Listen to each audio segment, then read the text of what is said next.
Welcome back to the news at 10. The ongoing industrial revolution in Ogun State has been described as a step capable of bringing all-round development to the state.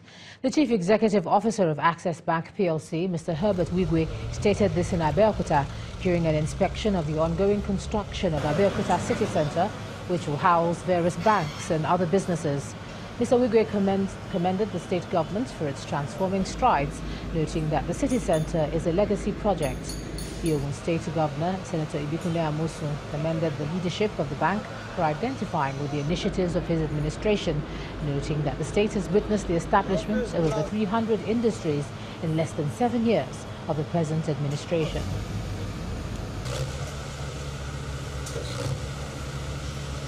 We intend to do something here, build an interesting property that will basically warehouse our bank processes, our disaster recovery center, and all of that. So it's great. It's a great story that is coming out here. If we had more and more like this across the country, you can imagine how the whole country would look like. Now, given the resources you have in Ogun State and the nature of what His Excellency is doing, what we're beginning to see more and more is that a lot of people are seeking to bring their investments here. First of all, there is security. Secondly, you have an environment that is welcoming to investors. Thirdly, you have a leadership that is encouraging people, all right, to actually come and do things here. I actually thought it was just a concept until His Excellency brought me here to show me basically what he's doing. And for you to have a good understanding, these are not projects he started when he just came in. These are projects he's doing that are legacy projects, all right, which people will see and will stand the test of time. Most of the great countries you see in this world had leadership that basically left behind something they could be known for, all right, and that is what you are seeing out here. The Nigeria incentive-based risk-sharing system for agriculture lending has shown its commitment to the success of the federal government's Anchor Borrowers Program. The managing director of NIRSAL, Mr. Aliyu Abdul Mohammed, who is speaking at a meeting in Abuja, gives the assurance that the agency will continue to fund and provide technical expertise to farmers in the country. Agriculture is one of sub-Saharan Africa's most important sectors. It contributes over 60% towards regional employment and accounts for over 25% of the region's GDP. How to drive development in this sector has been receiving a boost in Nigeria, as officials of NIRSAL and that of the African Development Bank, as well as the International Institute of Tropical Agriculture, are working towards enhancing the yields and revenue base of farmers. After hours of meetings with these international experts, the managing director of NIRSAL speaks on how the new collaboration will impact on Nigerian farmers. While the government can provide through NIRSAL all the financing required, it's quite another thing to make the farmer raise his yield from half a ton or 800 kilos to about 4 to 5 tons that is required. And again, we believe that when we consolidate this relationship with AFDB and IITA using the EAT, it's a veritable tool to ensure that farmers under the Anchor Borrower Program immediately improve their yields from the average of what they have now to almost double or triple what they're producing in the country. With many farmers embracing the federal government's Anchor Borrowers Program to create wealth and food for over 180 million Nigerians, officials of the International Institute of Tropical Agriculture are hopeful that their technical expertise will help achieve this dream. We are the leader and the coordinator for all of the institutes that are bringing their skills and specialties on the various crops and animal value chains that are going to transform agriculture here in Nigeria. For some time now, there have been promises of support for farmers and the agro-industry from governments. Many Nigerians will be watching to see how this new deal will boost agriculture in the country. The Nigerian Police Microfinance Bank has declared a 17 kobo share dividend to each of its shareholders for the outgoing 2017 financial year. At a meeting in Kano State, the chairman of the bank's board of directors, Mr. Joe Azubuko, confirmed that the bank was able to secure a $300 million loan from the World Bank Support Fund. New members of the audit committee for the year 2018 have since been constituted to revisit the institution's desire to increase the bank's capital for expansion plans.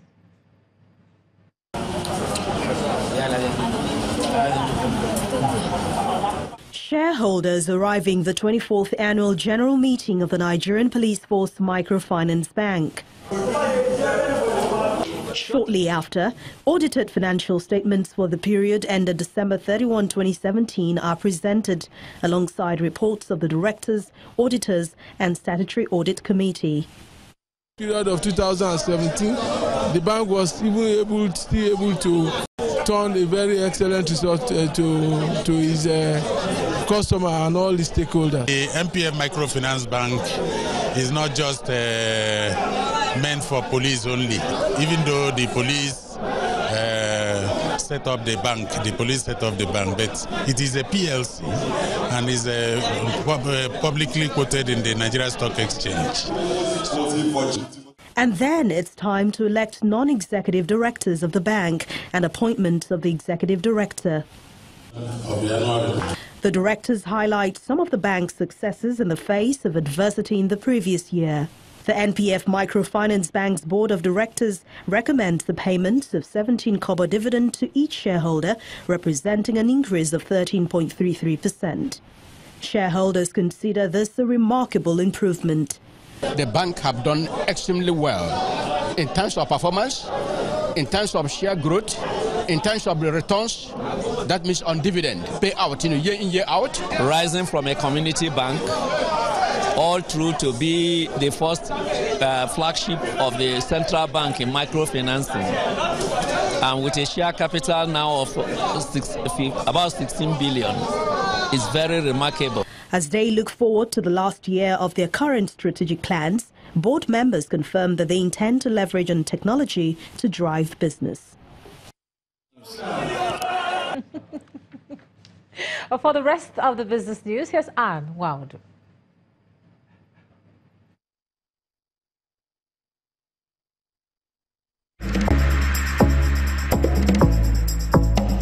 You first. First Bank.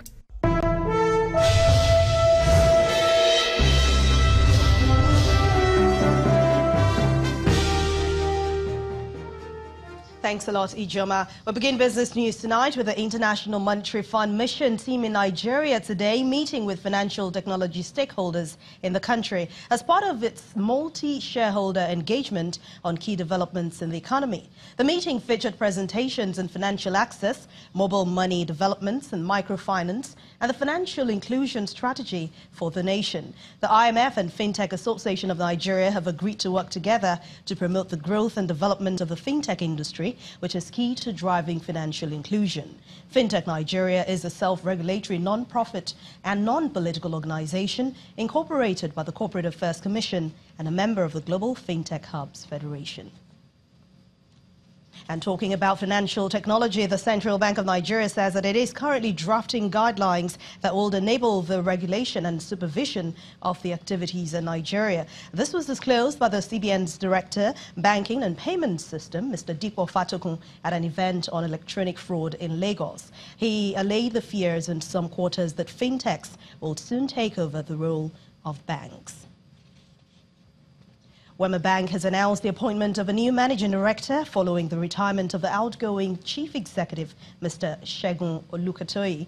Its bank deputy managing director, that's Mr. Ademola Adebise, is to assume the role of managing director now from July the 1st, 2018, subject to regulatory approvals. During his 10-year tenure, Mr. Olukatoyi succeeded with the recapitalization exercise. He regained national banking license and prioritized technology in the bank. Now let's see how the stock market fared on the last trading day in the month of June. It has ended with a strong rebound after 3 straight days of losses, gaining 198 billion naira at the close of trading today. Chimezie Obiwagu has more for us.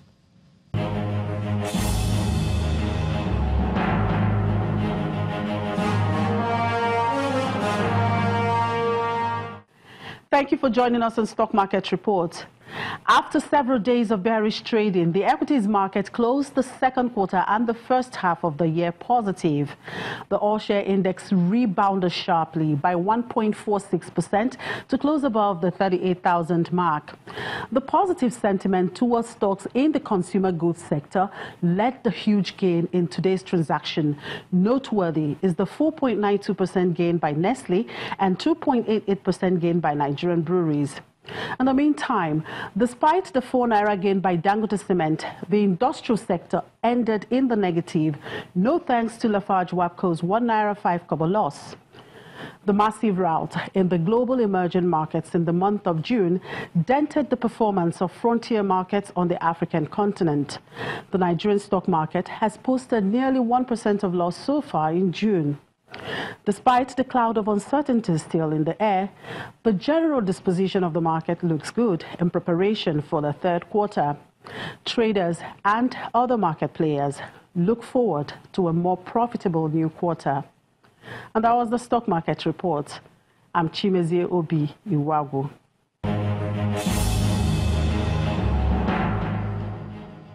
Thanks a lot, Chimezie. The massive rout in global emerging markets for this month has dented the performance of frontier markets on the African continent. Let's talk about U.S.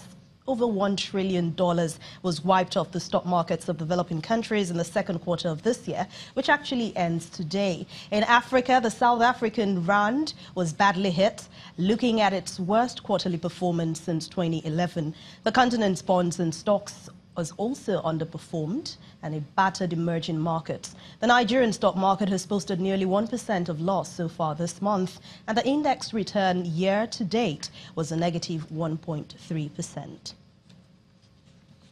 Meanwhile, major world stocks have ended the first half of the year on a high note on the back of rising oil prices and the deal on migration by EU leaders. Let's check out the figures for Friday.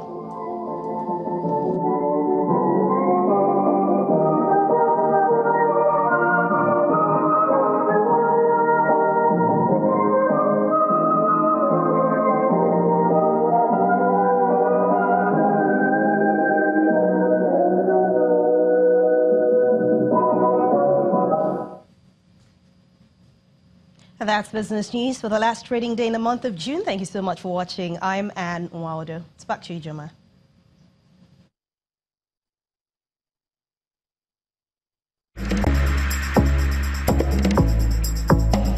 You First. First Bank. Thanks a lot, Anne. The Anambra State Governor, Willie Obiano, has honored Premier Primary School Aguleri for their performance at Season 10 of Channel's International Kids Cup. The players were rewarded with 100,000 naira each for reaching the quarterfinals of the competition. Governor Obiano received the players and officials at the Executive Chamber of the Government House in Oka.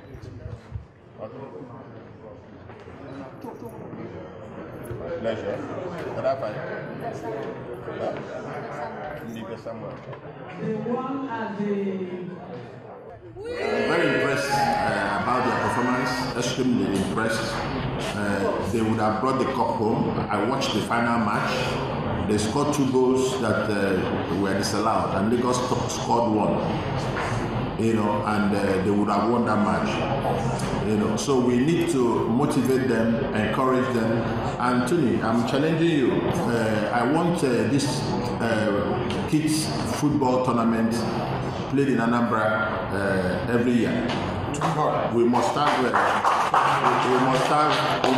the primary schools compete with the primary schools, secondary schools compete with the secondary schools, the way they used to do it when we were growing up. When the news at 10 returns, we'll have more sports, and FIFA applauds video-assistant referees after confirming the replaced system achieved an accuracy rate of 99.3% for decisions in the group stages of the 2018 World Cup. The States.